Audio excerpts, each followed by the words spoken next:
Hi guys, నేను మీ పెరుగు packet. ఉద్యోగరీత్యా మదురై వచ్చి సుమారు 1 సంవత్సరం అవుతుంది. అయితే ఈ సంవత్సరంలో కొన్ని ప్రదేశాలు నేను సందర్శించడం జరిగింది. అందులో ఒకటి ఈ తిరుమలై నాయక్ మహల్ అన్నమాట. ఎన్నో నెలల క్రితం ఈ వీడియో చేశాను, కానీ కాస్త లేట్ అయింది ఇప్పుడు ఇది అప్లోడ్ చేయడానికి.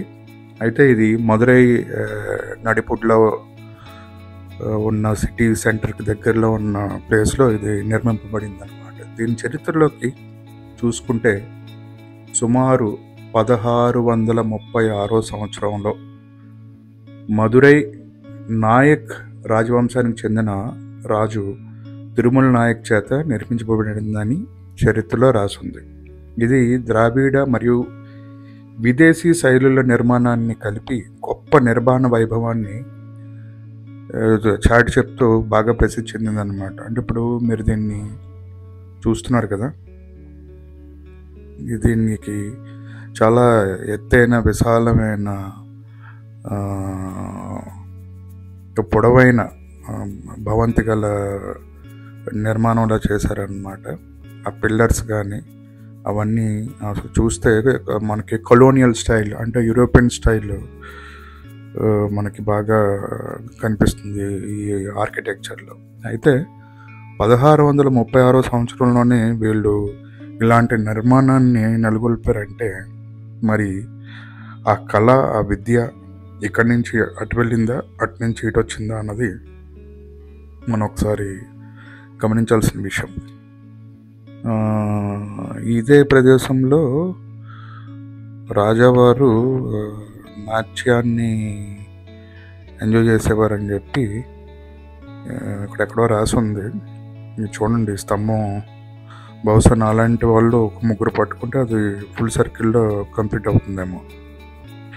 అయితే మహల్ 1636లో మనం చెప్పుకున్నాం కదా, ఆ రాజు అయిన తిరుమల నాయక్ గారి ద్వారా నిర్మించబడింది. ఆయన సుమారు 1636 నుంచి 1659 వరకు మదురైని పరిపాలించారు. ఇది నాయక రాజవంశం యొక్క గొప్పతనాన్ని మరియు వారసత్వాన్ని ప్రతిబింబిస్తుంది.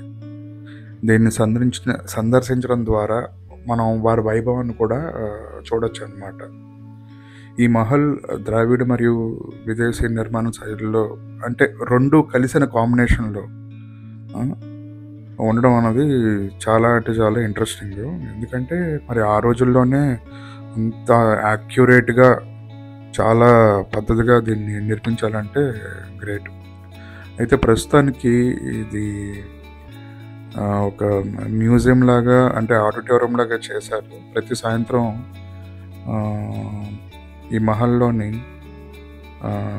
Light and sound show నిర్వర్తిస్తున్నారన్నమాట. ఈ షో ఇంగ్లీష్ మరియు తమిళ భాషల్లో ప్రదర్శించబడుతుంది. మనం వెళ్ళింది మధ్యాహ్నం పూట కాబట్టి దాన్ని ఎక్కువగా మనం షూట్ చేయలేకపోయినది. ఇది మీనాక్షి అమ్మన్ టెంపుల్కి చాలా దగ్గర, అంటే సుమారు ఒక 2 కిలోమీటర్ల దూరంలో ఉంటుంది. ఇది చూడండి, ఈ లాంగ్ షాట్స్ నుంచి చూస్తే అసలు నిజంగా ఏదో ఎక్కడో యూరోపియన్ కంట్రీలో మనం వాక్ చేస్తున్న ఫీలింగ్ వస్తుంది. అసలు ఇలాంటివన్నీ సందర్శించడానికి మనం ఎక్కడికో వెళ్ళిపోవడం అవసరం లేదు. నాకు తెలిసి బహుశా మన భారతదేశంలోనే ప్రతి కళ యొక్క ఆవిర్భావం జరిగిందని ఎన్నోసార్లు అనిపించింది నాకు. ఎందుకంటే it all started here in India, మన భారతదేశంలోనే మొదలైందని అనిపిస్తుంది. మనం ఏ చోటుకి వెళ్ళినా సరే మనకి ఏదో ఒక చారిత్రాత్మక విలువైన సందర్శనాలు దొరకడం అన్నది సర్వసాధారణం అయిపోయింది. మీరు ఒకవేళ ఎప్పుడైనా ఈ మదురై వచ్చినప్పుడు ఖచ్చితంగా మీరు ఈ ప్లేస్ని విజిట్ చేయడానికి ట్రై చేయండి, గ్యారంటీగా. ఎందుకంటే ఒక మస్ట్ విజిట్ ప్లేసెస్లో ఇది కూడా ఉండాలన్నమాట. నాకు తెలిసి ఇది ఒకసారి రీస్టోర్ చేసినట్టున్నారు. ఒకసారి ఎప్పుడో స్పాయిల్ అయిపోతే మధ్యలోని మళ్ళీ దాన్ని రీస్టోర్ చేసినట్టున్నారు ఆర్కియాలజీ వాళ్ళు, లేకపోతే ఎండోమెంట్ డిపార్ట్మెంట్స్ వాళ్ళు. నాకు సరిగ్గా ఐడియా లేదు, బట్ రీస్టోర్ చేశారని చెప్పి ఎక్కడొకరు చెప్పారు.